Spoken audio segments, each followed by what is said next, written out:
Coop, they're ready for you.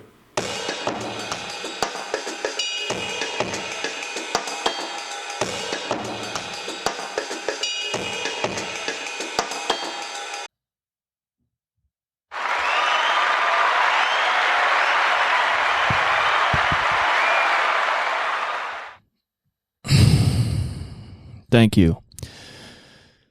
Thank you very much for coming. I can't tell you how good I feel right now because I got to work today. A lot of people in this country aren't able to work. A lot of them don't get the pleasure of getting to work, but I got to work, and what's so good about my work is that it's in the retail field. I work in a hardware store, and I got to serve people. You know, I got to do something that really makes a difference. I got to help some old motherfucker find a thing to attach to his window so the rain doesn't get in. I can't tell you how fucking good that makes me feel. You don't understand. You people listening, your lives are meaningless. You're in cartels. You're addicted to drugs. You produce fentanyl in the jungles of Chihuahua. You know, I find you all despicable. But I get to do something important. I get to measure window screens, and I get to tell people it's going to take 2 to 5 days, and we don't call them when it's ready. They got to call.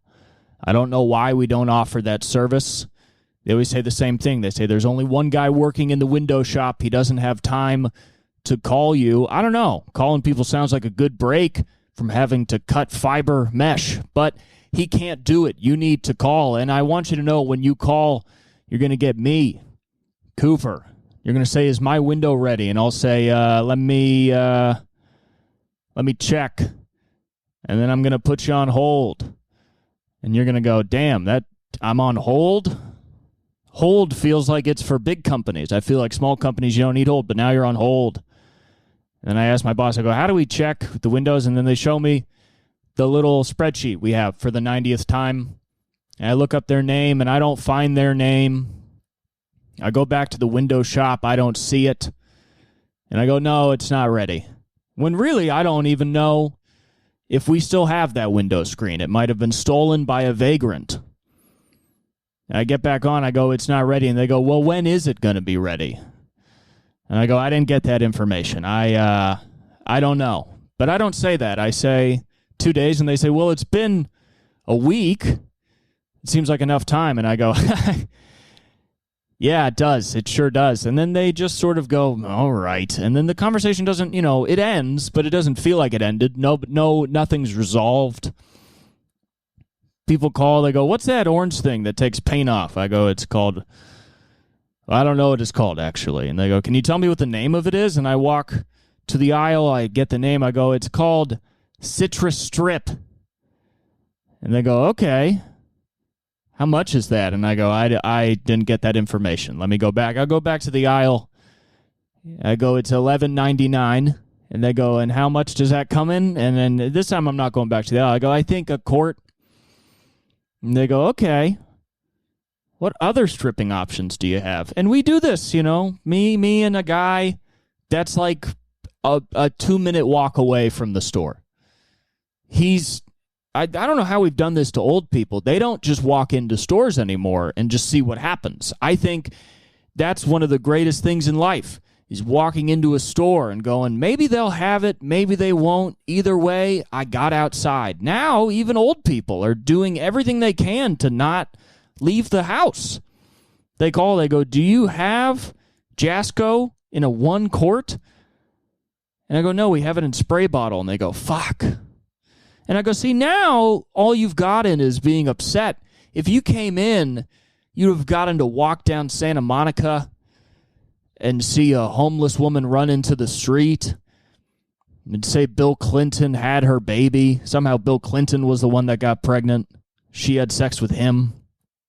You didn't get to see that, You didn't get to see somebody bang on our window and then for some reason a guy who works there yell, call 911. I don't know why that actually happened. A homeless woman. So we're off Santa Monica Boulevard in West Hollywood, and that's a place that they let homeless people chill. So a homeless woman came by, and she was doing what she was doing. She banged on the window, just banged on it. I'd do it too. If I was homeless, every business I would bang on. Every business I walked past, I would go, hey, they haven't fucking done anything about me yet. Y'all feel me. God, it's good to laugh, isn't it? Is this just a podcast? Yes, it's just a podcast. If you haven't understood that by now, you're a fucking idiot. But she walked by, she banged. Bang, bang, bang, bang, bang, bang, bang, bang, bang. And for some reason, a guy who works there, he's 60 years old, he's a black guy from Chicago, but he has the mindset of a white woman who was born in a small rural town in Indiana and then moved to New York and is terrified of the big city, but just sort of thinks that that's a normal way to act. There's a lot of people, they move from small towns, then they go to big cities, and they look around, they go, none of this is okay. This is absolutely disgusting. Homeless people are a danger. You should be afraid. And in some ways, they're not wrong. We probably shouldn't have an army of 50,000 people who live on the streets in every major city. I'll give them that. But they are wrong in the sense that they knew, but they still came. So this guy has that mentality. He lives in a big city, small city logic. She bangs on the window. He goes, call 911. Then my manager walked up, and she just saw a homeless lady walking away after banging on the window and goes, no. You want us to call the police? What? You want us to call the LAPD, who is currently trafficking children while not solving 50 murders. You want me to call them and be like, hey, a homeless person banged on our window. Next question, are they still there? No. Okay. They hang up on you. They don't even, no, they hang up on you now. I don't know if you know the LAPD, if they say, did they leave? And you say yes, they hang up the phone. And if they're still there, they go, well, how's it going? Is it like, have they cooled down a little bit? And if you say yes, they hang up again. They have one of those graphs that's like, the boxes where it's like homeless person, yes. Homeless person there, no. Next box, hang up, Still there, yes. Chill, yes. Hang up. I don't know why everybody that works in the store I work at, I don't know where else they could work. Everybody in there is amazing to me. Because they're just fucking losers. And so am I. I'm also a kind of guy you find in a retail store. The kind of hardware store especially, is everybody else is kind of succumbed. Where they go, this is my life, and it's bad. But I'm the guy that goes, I'm actually better than this, and I'm just doing this to pay the rent. And all these motherfuckers are going to see. I hate people there that work there that are nice to me just because I think I'm better than them, and I'm not. Because I go home and I do this. I'm like, fucking Becky has no idea. She's a nice person.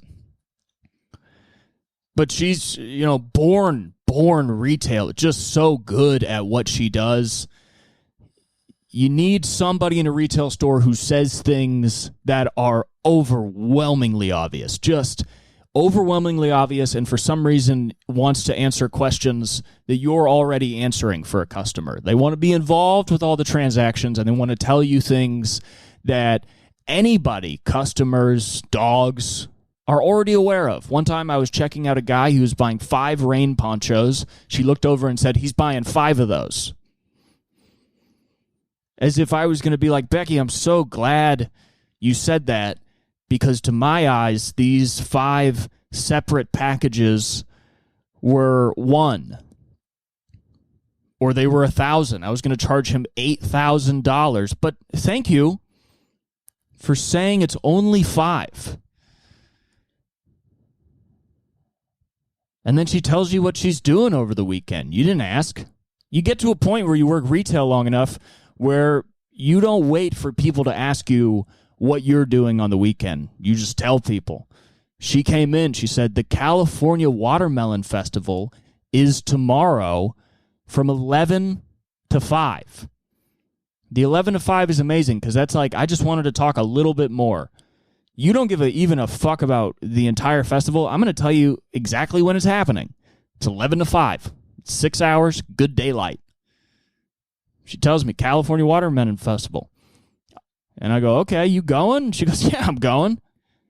You know, then you get it like, what are you, fucking idiot? Of course I'm going. You think I'm not going? And then you have this conversation that you don't love, but you're not better than as much as you want to think you are. And then you hear the same conversation 9 times again because any other person that works there that walks up, she goes, hey, guess what, motherfucker? I'm going to the California Watermelon Festival tomorrow, 11 to 5, in case you were wondering. And not even saying, like, in case you want to go, just so you know, that's when it's going on. That's where this bitch is going to be at. And then everybody goes, okay. And then they try and go on with their lives, but not so fast. She's Googling it. She's Googling something that she already Googled. She's just Googling stuff and acting like this is the first time. She goes, oh, wow. They have fried watermelon. What do you think that's like? Somebody's in the middle of a transaction for metal, trying to sell a man copper that'll eventually be put in a house that will then be abandoned and the copper will be stripped by a crack addict. And that's a cycle of life. But he's trying to sell this man copper pipes 20 years before it turns into crack. And she's next to him. He's in the middle of a transaction. She goes, they got fried watermelon. And you're looking over like, what? She goes, at the California Watermelon Festival, 11 to 5 that I told you about, they got fried watermelon. And you got to be like, oh, I bet that's crazy. You cannot survive in retail if you are not able to say, wow, that's interesting. I bet that's crazy. That should be fun. Because when you first start, people say stuff to you and you don't know why they said it to you and you just go, oh. And then there's this tension because they're looking at you like, oh, you don't know yet. You don't know that your big city dreams aren't going to work out. And then you find out everybody that works there wanted to act. And they're ugly. So it's surprising. Everybody that works there is completely uncharismatic and ugly. They have terrible voices. Not just in the way they speak, but just the sound. And you find out they all wanted to act. You look around, you go, we're in a graveyard. You wanted to be a blues musician? And you go, do you still play guitar? And they go, no. Because it's too painful. It's like jacking off to an ex-girlfriend who you wronged. You go, yeah, I'm still attracted to her and I miss our sex, but it hurts too much. I just let it collect dust. And that's what it's all about. And, you're really dying when you start to feel good about providing quality service. Lately I've just been trying to be nice to customers. I can be a crabby fella. So if I'm just, if I get to the end of a transaction and a lady above 43 says, thank you so much, you really helped me out. When that starts to make you feel good is when you're not going to tour, when those podcasts aren't going to get views, when you just sort of blend in to the wall of wrenches and you go, this is it. I'm good at wrenches. There's people there that have worked at multiple hardware stores. They're career hardware retailers. That's what they're good at. Not fixing stuff. Selling the stuff to fix stuff. The middleman of a middleman of a middleman. The least you can possibly exist. But an old guy comes in and he says, wow, you have this outlet cover. I didn't know they still made this. And you go, oh, yeah. Teflon? Yeah, they still make it. You go, wow, I'm going to come here all the time. And you go, great. And you feel good about yourself. Because you go home to a studio apartment that's really clean. You keep it nice. Because what the fuck else are you going to do? You're not working on anything. You're not going on dates. You sell wrenches.